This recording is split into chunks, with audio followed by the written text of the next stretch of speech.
Hold up. Every day I wake up, wake your ass up. The Breakfast Club. Y'all finished or y'all done? Morning, everybody. It's DJ NV, Jess Hilarious, Charlamagne the Guy. We are the Breakfast Club. Loren LoRosa's here as well. And we got a special guest in the building. A legendary, iconic guest. The legend. Okay? Some guests are special, some are legendary and iconic. That's right. And we have the iconic, the legendary Miss Debbie Allen. Welcome. Good morning. Thank you. Good morning. How you feeling? I feel really good. I'm on New York time. I'm on New York air. I'm feeling good to be in New York. I miss this city. Every time I come, there's so much happening. Saturday morning, I woke up and there was this big protest outside the hotel. I heard all this noise and I looked down and there was like 500,000 people in Times Square. And then I went to new restaurants and saw new shows, saw 2 new shows. I love New York. Absolutely. Yeah. Now, condolences too on the loss of your mother. Thank absolutely. you so much. I appreciate that. Absolutely. And I was thinking about you when you was coming in, man, because you built such a legacy. Broadway, television, and film. When you think about the word legacy now, does it mean what you've done or who you've helped do it after you? Oh. Well, you know what? I would have to say who I'm helping because that's real legacy. I have so many hundreds of kids that I'm educating at the dance school and around the world with the internet has allowed us to be international. In a blink of we can have these IG classes. Yeah, legacy I think has to do with the future and what seed you're planting, what path you have lit that helps people find their way. When you started dancing and you got into drama, did you know that was going to be your career? Did you know that was that? Because even to this day, I have kids, I was telling you that dance. And I always think to myself, well, what does dance take them to? But then when I look at your career, I'm like, there's so many possibilities. Yeah. So did you ever think that was going to be a career? I was determined at 4 years old that was going to be my career because we were watching television and we would watch musicals would come on every Saturday morning. And I so wanted to replace that Shirley Temple, honey. I wanted that to be me going up and down those steps with Bill Robinson and all those glorious musical films. I saw myself in that world. And then it was a challenge to get the training in the segregated South where I grew up. But Mom was always very resourceful and she found ways. And I think children can see themselves. And this is why you have to make it possible for them by letting them see other things.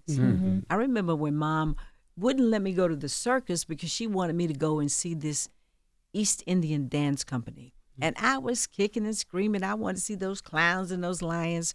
But when I saw that dance company, I saw a whole nother language of dance that I didn't know or had not seen. I was probably 8 years old. But this is why we have to expose our children to more, which is why right now we need more education, more cultural programs for children, arts programs, and just take them on those field trips. To take them to see art exhibits, take them to see dance concerts or music concerts or, little plays at the Y. Anything that is outside of the box of the video games, TikTok social of it media. all, and television. Mom used to make us think that the television was broke. So we would take our butts outside. That's what makes it so important, the Debbie Allen Dance Academy, right? Yeah. 25 years, 25 years, on congratulations. Yes, this is quite a landmark. Let's talk about what that means, because as I was saying, when I'm out there on the road with my daughters, a lot of times we don't see too many people that look like us. Yeah. And a lot of that is not because we can't dance, it's because we can't afford it. The traveling, the costumes, the privates. It's a lot. And I didn't realize until I jumped in there. My wife said, we need another check. I'm like, another check? I know. But it's so expensive. So talk about the importance of opening that school. Well, the Debbie Allen Dance Academy is a cultural oasis that now has a middle school, has programs for boys, elders, cancer patients. But for young people, it is designed to be an open door for whoever it is that has the spirit of the dance. Can come through that door and find the class, and I will get a program for you. I basically said no to competitions. I've been asked year after year after year, and I don't do them because I want children to compete with themselves.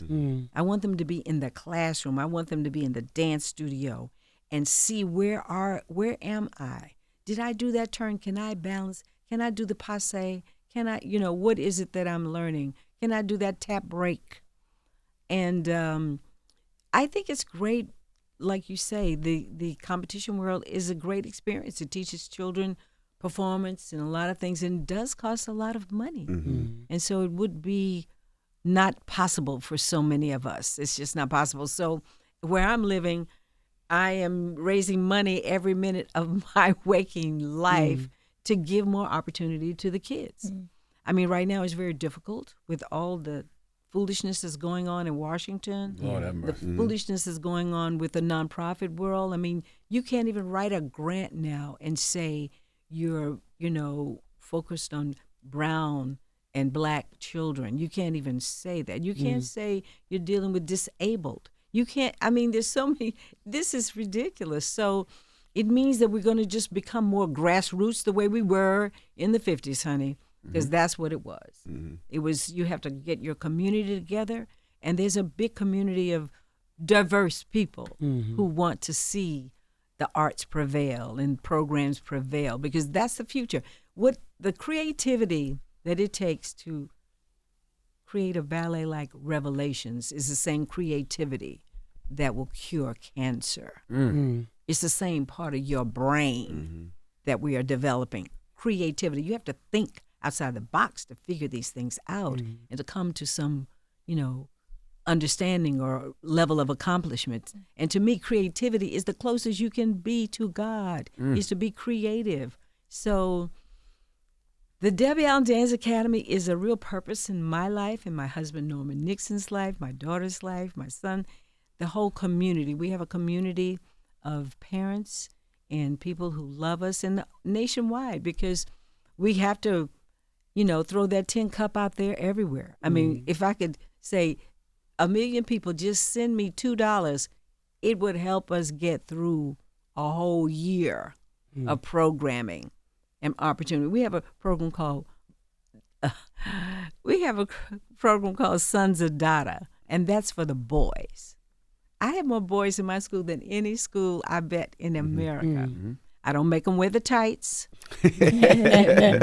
They can come to ballet class in their shorts or the sweatpants, but they are there. I mean, I got 30 boys, and there's a program, Sons of Dada, that offers a scholarship for them. All they have to do is say, raise their hand, I want to come. Wow. And then they're there. Wow. David Coburn has been very supportive of this program, but it needs to expand. Yeah. I just don't have enough hours in the day to do all that I know I could do, and I just have to keep working, and I have a great team that is helping me. And while we're here, just tell them how they can donate, because people are listening right now, and you're talking about the school. If somebody wants to donate, that $2, like you said, 1 million people, how can they donate? Well, if you go on the DebbieAllenDanceAcademy.com, you'll see there's a program called Rhythm of Giving, or you can just see how to get in touch with Dina Bartella, or just how to drop through, PayPal or what. Gotcha. You might want to do. It's interesting because you've been directing and choreographing for decades. How do you keep your art evolving when the culture itself always keeps shifting so fast? Well, that's what's exciting, because I'm with these young people all the time. And there's a new language every, couple of years that you have to, the Afro beat right now is everything. I was I have been Mariah Carey's creative director many times, and last year when I worked with Jenna Tompkins to do her show, I introduced the style of dance, the Afro beat, into the choreography, and it was amazing to do Joy to the World with that style of dance. The dancers were on a respirator, child, with the first number, because that Afro beat is serious. Yeah. Fast. Yeah. It's fast, but it takes a lot of energy to do it. And they loved it. So that's what's beautiful. The nature of the universe has changed. And anybody that doesn't understand that well, sorry. Tell them again. What do you teach, or how do you teach the artists you work with, like a Mariah Carey or even like a Shanti, you've been working with her for some time too, about longevity and as things change, because things will change. Like, how do you teach them how to, relevance and impact, like what the career you have? Well, I don't think I have to teach Mariah Carey anything about longevity. I mean, she's been the songbird for so long, and she's got a new album out, and she is one of these creative geniuses who writes her music. And I've never gone into a production where she didn't have an idea about what she thinks it is. I mean, so I don't know if that's, you're asking me about. I guess it's like the mentorship, because even the way that like people look at you and how you handle just anything you deal with and throughout your career, there's a lot coming your way because of who you are. Mariah Carey has a lot coming her way every day.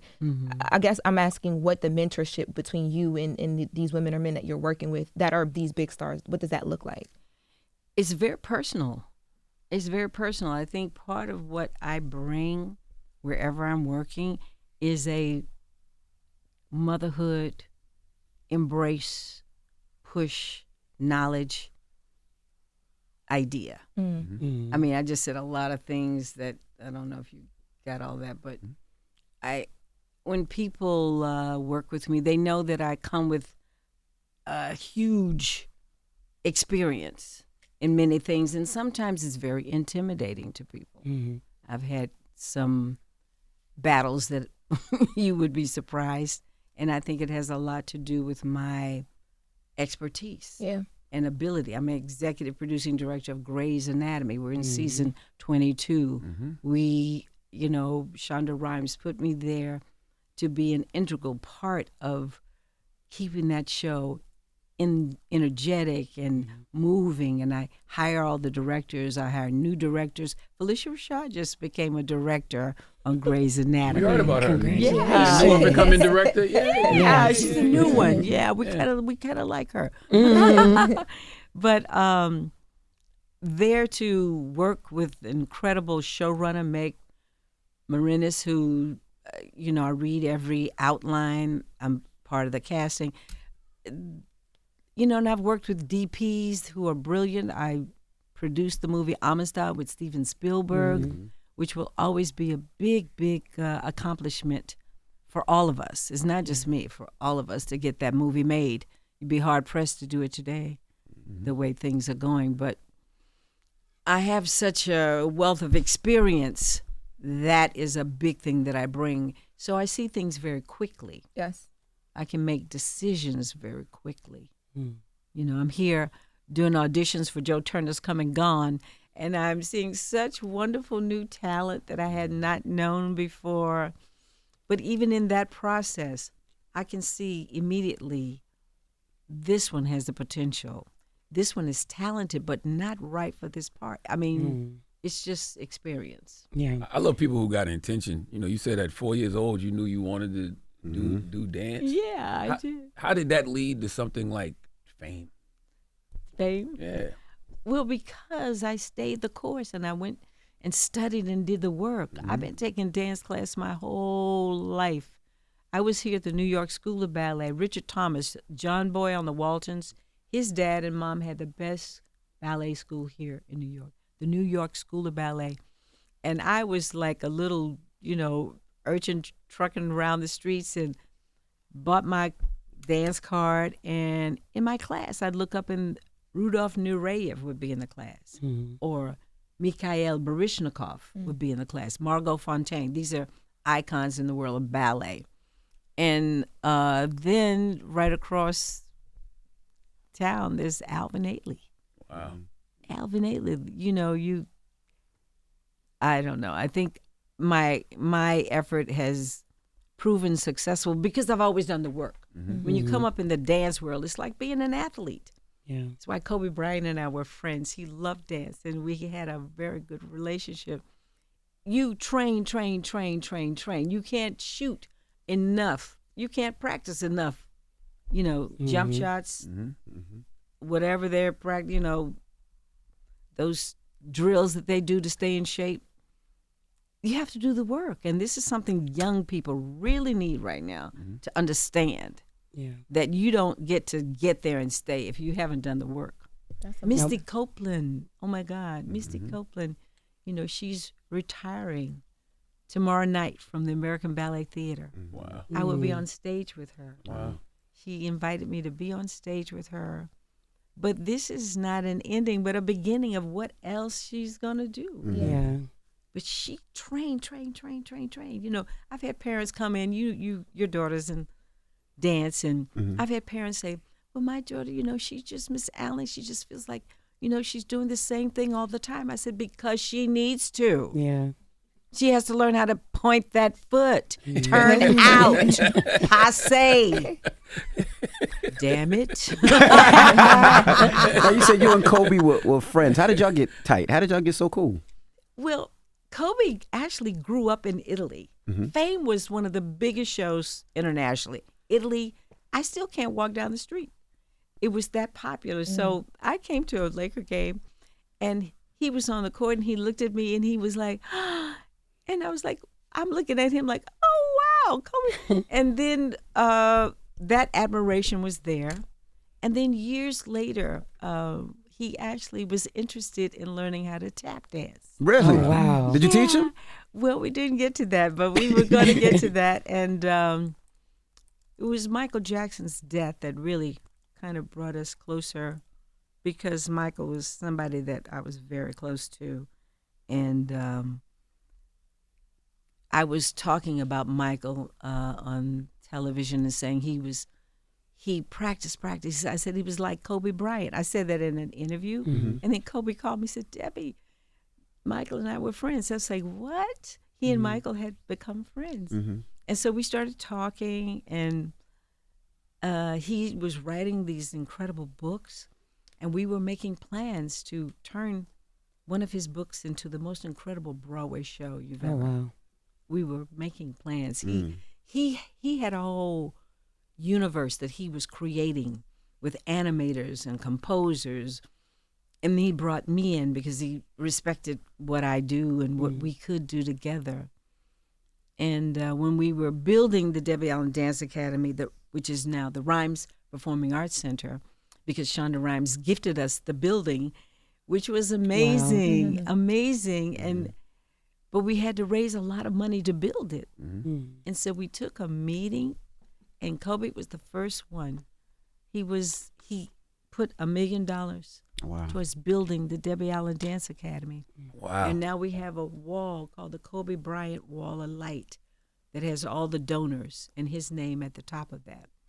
And so we had a lot of plans, and he loved dance. It's being an athlete to be a dancer. So Kobe Bryant, Wallace Annenberg, Berry Gordy, Shonda Rhimes, the Ford Foundation, they've been our big angels.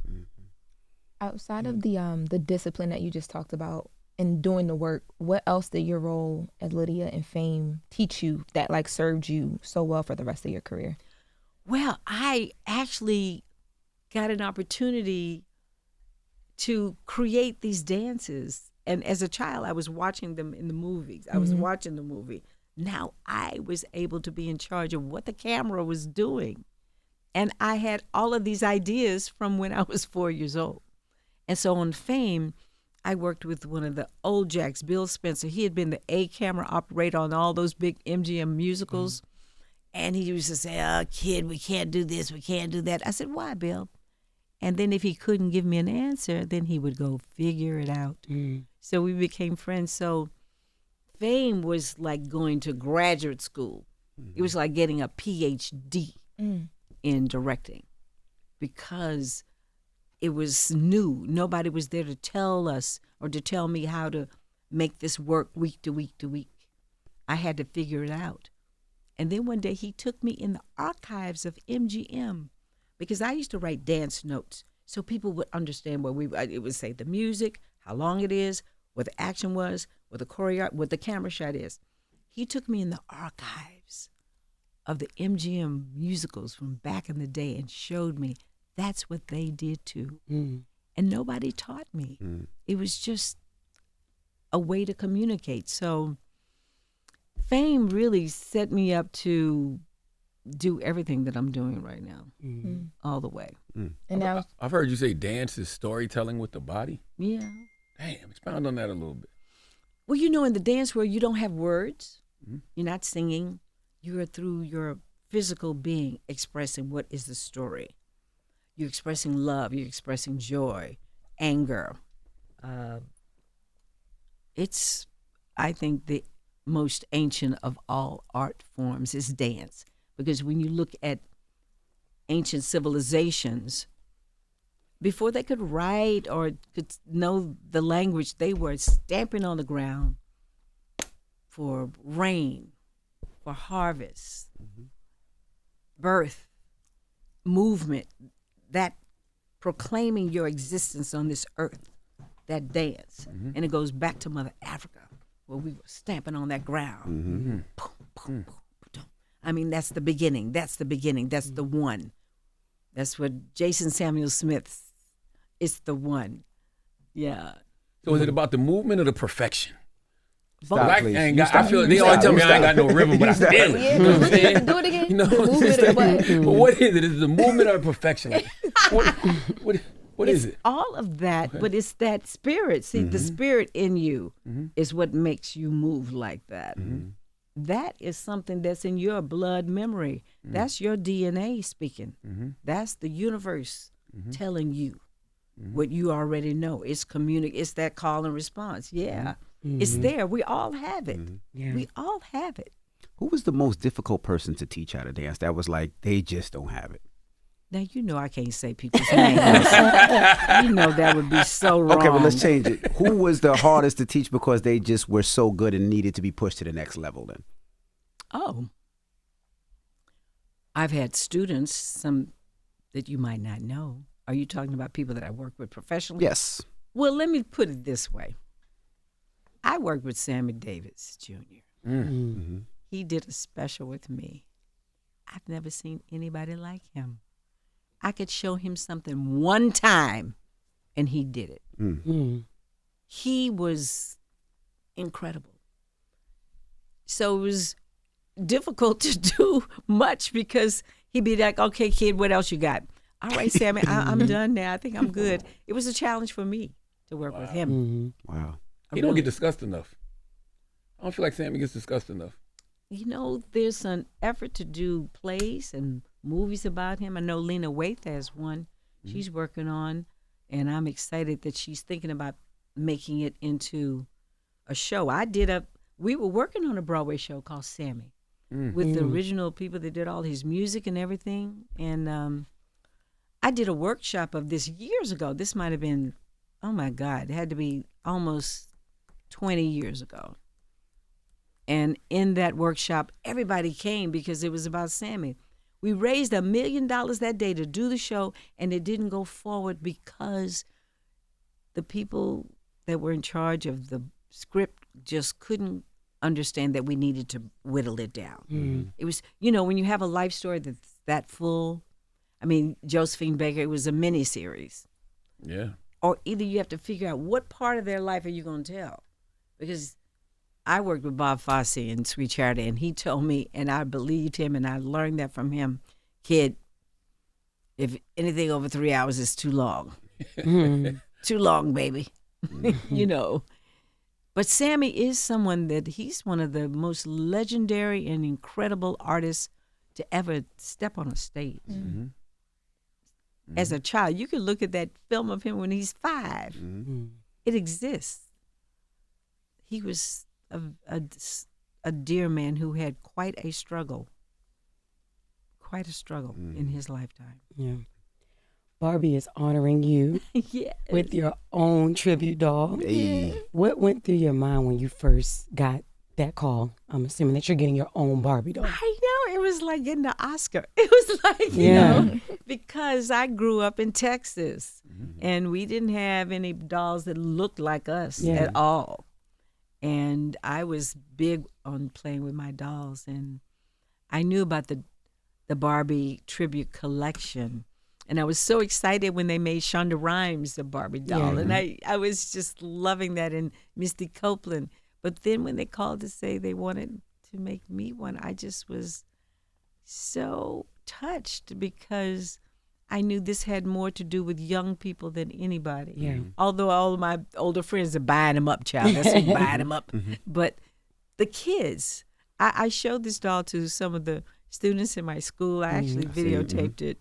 It was so precious. They were so proud of it. They all wanted it. It looks like them, somebody that looks like them that is dancing, that's, you know. And so we worked on what she was going to look like and how she was going to dress. And I said, let's dress her like Fame, because that's Your idea. Yeah. Amazing. Let's do Fame. And I used to wear these pants, designer Giovanni Demura. I don't know where he is now, but I had those pants in every color. I went around the world, and I'm just excited about it. And everybody's excited about this Barbie. Congratulations. Yeah, it puts me in a one more realm of history that is very humbling. Yeah. Now Another image of Black excellence, really. that's right. Yeah. You've created a lot of them, so I'll be wondering, what's your measure for authentic representation today? You know, I don't know if I ever measure it. I experience it, and it speaks to me, or it doesn't. I mean, that movie Sinners. Ooh, Absolutely. ooh, Yep. ooh. It said so many things, but when Ryan Coogler took that dance floor and went in and out of time, Favorite part. you know, I wanted to go and be that boy's mama for a moment. I wanted to go over there and just hug him and say, get over here, come over here. Yes. He honored all of us doing that. That was breathtaking. So it's coming in different waves. Or when I see the artwork of the kids that I see, or, you know, Black excellence is something that's on the rise, and it's just going to get stronger now. The challenges we have is going to make us stronger. Not going to shut us down. I agree. I have a strange sense of optimism about all of this. I do. I really do. Yeah, I think you're right. That you're here, that you all are here, and you are speaking every day. You have millions of people's attention. You have a platform to plow through a lot of BS, and you do on a daily basis. And so we are grateful that you're here, and you're gonna be here. I gotta ask, you know, this week coming up is homecoming week, right?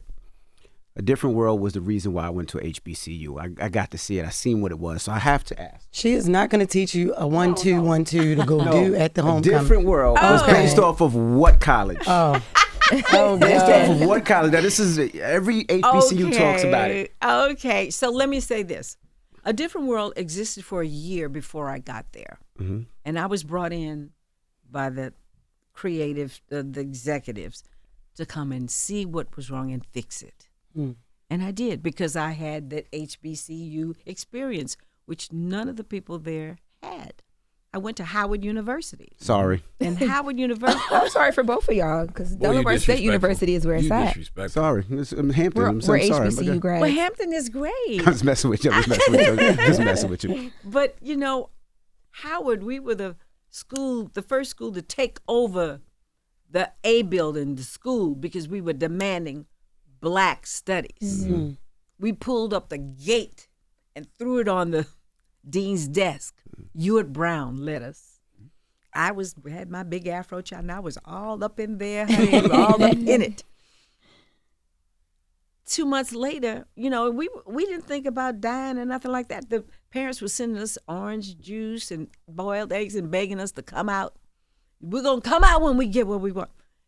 Then how many months later, Kent State did that, and 4 kids were killed by the National Guard. What the hell? We knew Say It Loud, Black and I'm Proud was our anthem. We had Mary McKeeba coming. We had Stokely Carmichael, name them. They all came to Howard. We were in Washington, D.C. Wow. So coming into A Different World, We could no longer do shows about people walking around holding eggs. We had to do shows that were culturally relevant, socially responsible, and still a lot of fun. And we did that. And so Susan Failshill, she is one of the most incredible writers on this planet. She was the showrunner for the real bulk of all of when we did LA Riots, Mammy Dearest, all those shows that are so memorable. It starts with the writing. And Susan, and who else was in that writing room? Gina Prince Bythewood, Reggie Bythewood. Gina Prince is getting ready. Child, y'all getting ready. Woman King was one thing, honey, yes. But she is the director of The Children of Blood and Bone. This book, I don't know if you know about it, but actually Kobe Bryant gave me this book. Before he died, he said, Debbie, you got to read this. They were all in the writer's room, along with Yvette Lee Browser, who, she is. There was so much talent and energy, and together we just engaged. And I was always in the principal's office, I say. I was always called into the network. Really? Oh, God. Oh, my God. Y'all have no idea what I had to go through and still. What were their upsets? Why were they calling you in? Oh, because. You took it from a sitcom to a social movement? Yeah. Because we did the first show about AIDS. Right. Yeah. Whoopi Goldberg. I Yeah. knew Whoopi was going to win that Oscar. She's been my friend forever. I said, Whoopi, would you come? Debbie, I'm there. She came. I had her. They didn't care. I said, AIDS is killing our people, your people, everybody. We need to do this. And they were going to strike that show down. Bill Cosby stood up and said, all right, we might not have advertisers, but you're going to get to do the show. Wow. He stood up single-handedly and made it happen. So doing shows about date rape, or I was just always called into the office. Why do we have to do? I said, child, we can't just talk about somebody bumping in a corner. We're gonna do some of that too. What gave you the courage to continue to make those changes? Because a lot of people would conform, right? A lot of people would see the networks complaining, saying you're gonna lose sponsors, and be like, okay, I'll have them dancing. You know what I mean? Yeah, but I had an army at my back. Susan Fails was right there ahead writing. I had the cast. I gave them a voice. That was part of what I did. Because sometimes in Hollywood, when I was first starting, the writers were like gods and the actors were like, okay, you just do what I tell you. And that has changed because actors have to have a voice. That's, Gary David Goldberg, who did Family Ties, wanted me to take a big seat at that show when I chose A Different World. But I had worked with him and Michael J. Fox, and what I loved about Gary David Goldberg, after every table read, he opened the floor to the actors, with them sitting there with the writers. What did you think? What are your ideas? That's a real collaboration. That was not happening, and we made it happen. And, God bless the whole staff, crew, actors, writers. It's not just me, it was all of us. So what's your process for, I guess, telling hard truths, without losing, I guess, the entertainment value of it all? Because I know you're directing the reboot, too, I think I saw. Yeah, I've been working with the reboot on Netflix, and there's some changes there that we're trying to make. We'll see where it goes. Well, what is your question? Like, how do you tell the hard truths? How do you tell hard truths and still keep it entertaining, basically? Because that's the way the world is. In the middle of all this, you'll find something to laugh about. That's right. That's right. In the middle of this, you'll see somebody you want to kiss. Yeah, that riot is happening, but ooh, baby, look at that boy over there. Who is that? I mean, real life doesn't stop because of it will stop you and make you think and have to talk and address, but it goes on. Miss Debbie Allen has to leave as well, too, guys. Yeah, she does. Okay. You got a last one? Anybody last one? I do have a last one. You know what I mean? Like, fame showed what art could be, right? Yeah. And A Different World showed what education could be. How do you think your work has shaped how young people now see the intersection between art and intellect and activism?